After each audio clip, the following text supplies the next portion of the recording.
Thank you mga kaibon, maraming salamat po. Welcome back sa YouTube channel natin mga kaibon. Kumusta po kayong lahat? For today's video, sasagot po tayo ng katanungan po ng mga kaibon natin. Marami kasi ang nagtatanong nito sa akin mga kaibon.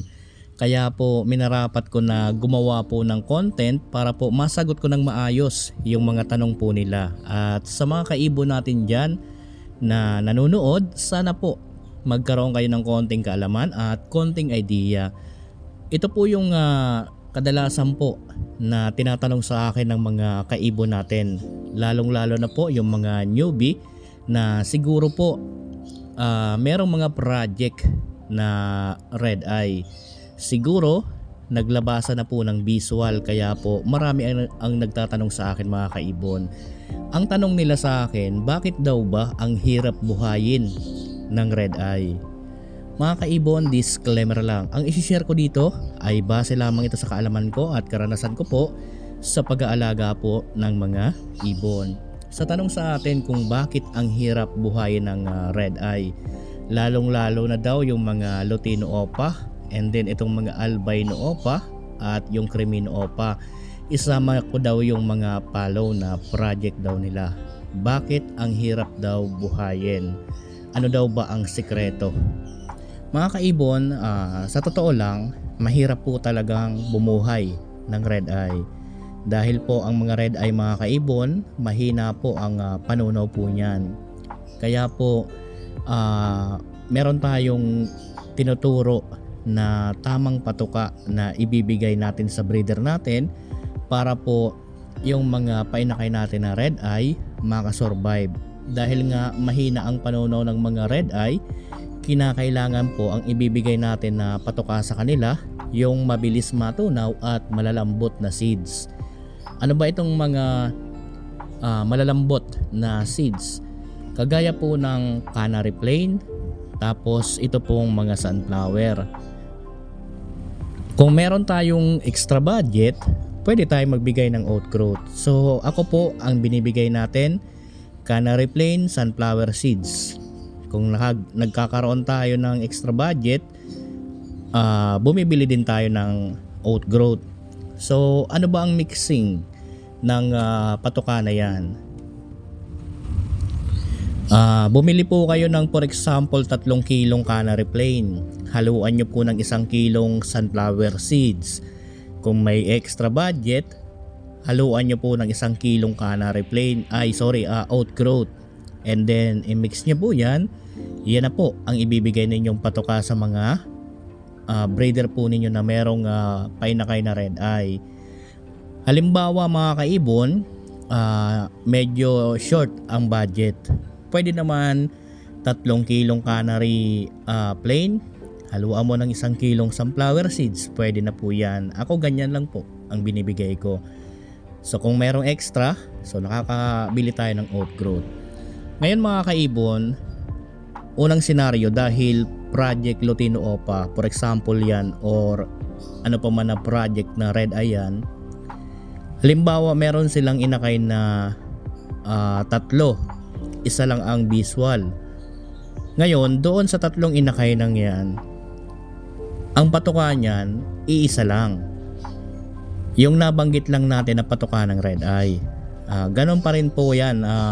Iisang patuka lang yan. Dahil hindi naman yan pipiliin ng breeder natin yung para lang sa red eye. Kaya isang patukaan lang yan. So yan po ang dapat ninyong tandaan at dapat ninyong gawin. Masasabi ko na mahirap talaga bumuhay ng red eye. Kasi kahit po ako, meron tayong konting idea pagdating sa mga ganito, nalalagasan pa rin po tayo ng mga painakay na red eye. Meron tayo kasing senaryo na tinitingnan pagdating po sa pagbuhay ng mga painakay na red eye. Kasi minsan, for example, sa 4 na itlog, for example 2 ang visual at ang 2 na unang napisa is non-visual. Yung sumunod na 2, yun po ang visual, kaso yun nga huli na sila na napisa. Pagka ganyang senaryo, nahihirapan na rin po ako agad.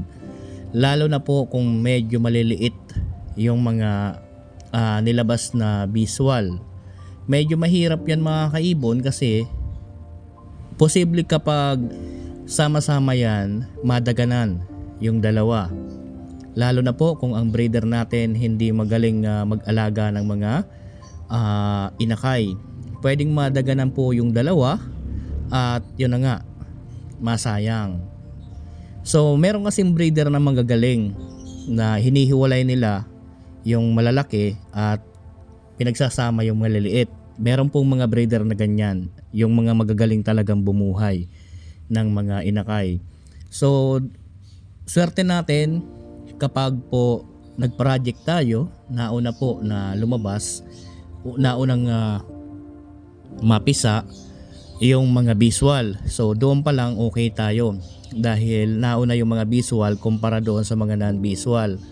So mas maganda po ang ganon dahil kahit papano makakahinga tayo ng maluwag kasi nauna na yung mga visual na napisa. Hindi na sila front doon sa pwedeng madaganan ng mga naunang napisa.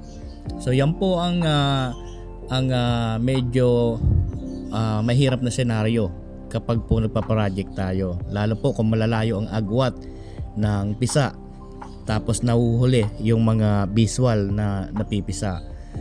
And then ito po mga kaibon, ito yung pinakang importanteng malaman po ninyo kapag po nagbi-breed po tayo. Kasi kapag tayo ay sumilip sa mga inakay, kadalasan tinitingnan lang natin kung may subo or okay naman. So dapat tinitingnan din natin kapag nagsilip tayo dyan sa mga breeder natin na may painakay, yung ilong po, yung ilong po ng mga painakay. Dapat kine-check nyo yung ilong ng mga painakay ninyo kapag sumisilip kayo. Kasi ito ang madalas na nangyayari. Pag nabarahan po yan, namamatay. Kaya marami ang nagtataka. Bakit kaya yung painakay kong red eye may subo naman, tama naman yung patokang binigay ko. Pero bakit kaya namatay? Di naman nadaganan kasi mas malaki siya. Pero bakit kaya namamatay? So yan po. Posible yan na number 1 na nangyayari sa breeding. Kaya ako palagi kong pag sumisilip tayo, palagi kong chine-check yung ilong. So yan, una ilong ang i-check po ninyo. Kasi pag sumubo ang breeder, kapag may sobra, minsan natatapon dyan sa may part ng ilong, nababarahan yan at tumitigas. Kasi laway po ang may laway po ang breeder kapag sumubo. So medyo malagkit po yan. Lalo po kung nagbibigay na rin kayo ng mga gulay, so dapat tine-check po ninyo yan. Tingnan nyo, kapag nakita ninyo yung ilong barado, so kuha kayo ng cotton buds or kaya tubig na kahit sa tissue, basahin ninyo, and then ipahid ninyo doon sa may part ng ilong na may takip, natakpan, nabarahan, at dahan-dahan po natin tanggalin. Kumbaga, pahiran. So yan, una, ilong. Pangalawa, yung pinakang puwetan, yung ninalabasan ng ipot. Yan po ang isa rin kung bakit nalalagas po ang mga inakay. Kapag kasi minsan umipot yan, syempre, lalo na po kung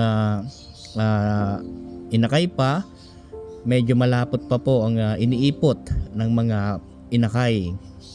Kapag po umipot yan at may nakadikit dyan, kagaya po kung nagbibigay tayo ng saka ng malunggay na may dahon, ang malunggay po, tandaan po ninyo kahit sobrang lutong na yan, na nandyan sa loob ng nest box, sobrang lutong na talaga. Pero kapag nabasa yan, magiging sariwa po, tingnan yan. So kapag po yan naiputan dahil po ang malunggay, halimbawa yung dahon, kapag po yan naiputan dahil nga basa ang ipot, posibleng dumikit yan at dumidikit talaga mga kaibon.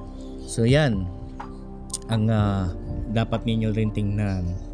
Once na sumisilip kayo, so tingnan nyo po yung mga inakay kung okay ba yung ilong and then sa puwetan. So yan po.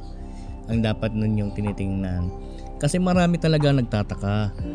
Bakit kaya yung painakay ko tama naman ang patoka ng red eye? Tapos may subo naman, wala namang kagat or any na kung anong ginawa ng breeder. Pero hindi ninyo na-check na baka yung ilong or kaya yung puwetan. So kaya nagtataka kayo na kadalasan sasabihin na talagang mahirap buhayin yung mga painakay na red eye kasi baka hindi natunawan or whatever, dahil namatay, may subo naman, wala naman mga sugat. So yan po ang dapat ninyong i-check. Alam nyo mga kaibon, meron pang isang senaryo na dapat natin sanang gawin. Itong mga inakay nga na huli, lalo yung mga visual. Kaso medyo mahirap po magpa-poster kung halimbawa yung red eye mo. Mahirap magpa-poster lalo kung wala namang kasabay, or kung meron namang kasabay, ganun din yung kasabay nila, halos pare-pareho lang din ang laki. So kaya mahirap din lalo kung wala tayong certified na magaling na pamoster. Kasi sa totoo lang, maganda sana kung merong certified na magaling na pamoster na kahit na maliit, nabubuhay nila. Yung mga huli ba na napisa. Kaso kung wala, talagang sapalaran. So yan po sana ang posible natin na pwedeng gawing paraan para doon sa mga maliliit na inakay na huling mga napisa. Kung meron kayong magagaling talaga at certified na pamonster, doon nyo na po ilagay para hindi po masayang. Pero kung wala po tayong mapaglagyan, talagang kapit na lang talaga tayo para mabuhay lang. So doon sa mga kaibon natin na nagtatanong kung bakit mahirap buhay ng red eye, sa totoo lang di naman talaga mahirap buhayin. Meron lang talagang mga pagkakataon na hindi nga talaga tugma-tugma ang nangyayari. Kagaya nga ng nabanggit ko na kung project lang yan, merong napipisa kasi na nauuna, meron nahuhuli. Siyempre kapag yung mga nahuli, kapag hindi magaling ang breeder natin, talagang masasayang kung wala tayong mapaglagyan na pwedeng pamostera na magaling. At kung walang kasabay, yun ang mahirap. So para sa akin, mahirap pero di naman gaanong kahirapan ang pagbuhay, basta alam mo lang yung tamang patoka at tiwala lang sa breeder. Kasi unang-una ang para sa akin yung patoka, doon nagkakatalo agad. Unang bugso pa lang yan, doon na agad nagkakatalo. Kasi kung maibigay mo yung hindi tama, baka masubuan niya ng hindi matunawan, oras lang, pin down agad. So yan ang number 1, kaya nasasabi na mahirap. Pangalawa, itong mga nauhuli nga na napipisa. So kung madaganan, pin down din agad. Panghuli, napaka-importante, yung barado ang ilong at barado ang puwetan. Kung hindi mo yan maagapan, kahit may subo, wala namang sugat sa katawan, lalo kahit na medyo malaki na, pin down din agad. Kaya yung mga binanggit kong yan ang pamantayan na dapat ninyong i-check kapag nagbe-breed kayo, kahit hindi sa mga red eye. So pamantayan na para at least may idea kayo kung ano ba ang dapat tingnan kapag sumisilip sa mga inakay at ano ba ang dapat gawin. So doon sa kaibon natin na nagtanong, hanggang dito muna tayo. Sana nasagot ko ng maayos. Maraming salamat po. Happy birthday po sa ating lahat. God bless po sa ating lahat mga kaibon. Ingat po tayong lahat mga kaibon.